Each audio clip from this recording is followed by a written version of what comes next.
Il fut un temps où les conteurs comme moi n'étaient pas de simples divertissements pour les enfants, mais des porteurs de nouvelles, des écrivains de légendes. Alors venez, asseyez-vous devant moi, et je me ferai le héros de temps passés. On vous a sans doute bercé de ces histoires de fillettes qui s'aventurent dans les bois et s'y font dévorer par les loups, mais qu'un valeureux bûcheron vient sauver. Ces histoires ont un fond de vrai, que l'on a couvert de paillettes et de sucre pour vous faire dormir en paix. Car la vérité est bien plus sournoise, bien plus tordue que le pire de vos cauchemars. Dans la vérité, il n'y a pas de loup, mais un homme. Et cet homme a tué le bûcheron pour raconter l'histoire à sa place et en devenir le héros. Ensuite, il a fondé une entreprise et l'a faite fructifier sur des actes maléfiques. Et cette entreprise, il l'a appelée Mal Incorporated.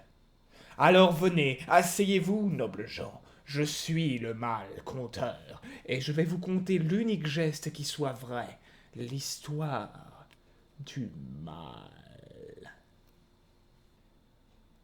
Il était une fois, dans les terres profondément corrompues qui constituaient le domaine du mal, une immense demeure.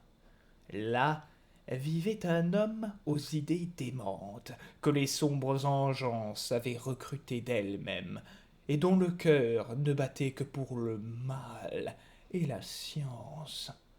Personne ne connaissait son nom, mais on l'appelait le docteur. Il vivait reclus, loin des autres membres de Mal Incorporated. Dans sa demeure, il pactisait avec toutes sortes de forces surnaturelles et contre nature, et menait des recherches dans un domaine qu'il avait lui-même inventé, la maléficience. Le docteur tentait de cerner l'essence du mal pour la maîtriser et la plier à ses désirs. Nul n'osait l'importuner, mis à part le directeur de Mal Incorporated, le baron, qui ne craignait rien, car rien n'était plus mauvais que lui. Cette nuit-là, même la lune n'avait pas osé sortir de derrière les nuages. Le baron et le docteur se tenaient au sommet de la tour, dominés seulement par le ciel, éclairés seulement par un brasier rouge du sang qu'ils avaient versé dedans. Une expérience profane allait commencer. Le baron s'approcha des flammes, leur éclat sanglant se reflétant dans son armure.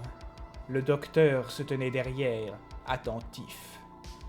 La main gantée du baron survola le brasier, et du crépitement des flammes, un millier de voix damnées sifflèrent d'horreur. Les flammes devinrent d'émeraude, et leur fumée se fit de soufre. Là brûlaient toutes les âmes que le mal avait consumées. Choisissez-en une, baron, et elle deviendra vôtre, dit le docteur. Le baron referma son poing dans les flammes. Un cri inhumain brisa l'air. Mais rien ne saurait s'échapper de la poigne du maître de Mal Incorporated lui-même. Le brasier tout entier s'éteignit, à l'exception d'une unique flamme qui essayait de s'échapper, mais en vain. Saisissant l'engeance par son âme, le baron l'arracha des braises. Le docteur bondit et l'enferma dans un bocal de verre et d'argent, avant qu'elle n'ait le temps de s'échapper et de mourir. La flamme dansa un instant, tenta de s'échapper, mais le docteur l'emporta dans son antre. Là, une immense armure vide était suspendue au-dessus des feux d'une forge ardente. Sous les yeux du baron, le docteur disposa le bocal dans l'armure et la descendit dans la forge. Les flammes hurlèrent, tentèrent de s'échapper du fourneau dans un rugissement furieux.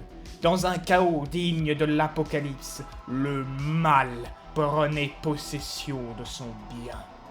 Le fourneau craqua, se fissura et s'ouvrit d'un coup en répandant les flammes et la destruction dans un cri. Le docteur prit peur, s'abrita, mais le baron resta inflexible, regardant droit dans le brasier, inébranlable face à la furie des engeances. Les flammes se calmèrent bientôt, les cris s'arrêtèrent, et émergea du brasier la silhouette de l'armure. Elle était toujours intacte, toujours aussi vide, mais elle se mit à bouger. Un frémissement, un pas, et elle sortit du fourneau pour se mettre à genoux devant son nouveau maître. L'armure était encore rougeoyante des enfers dont elle émanait. Mais le baron posa tout de même sa main gantée sur son épaule et lui dit « Relève-toi, sentinelle !» Ainsi naquit la sentinelle, le cerbère du domaine, armure animée par une engeance maudite, répandant sur son sillage une unique vérité.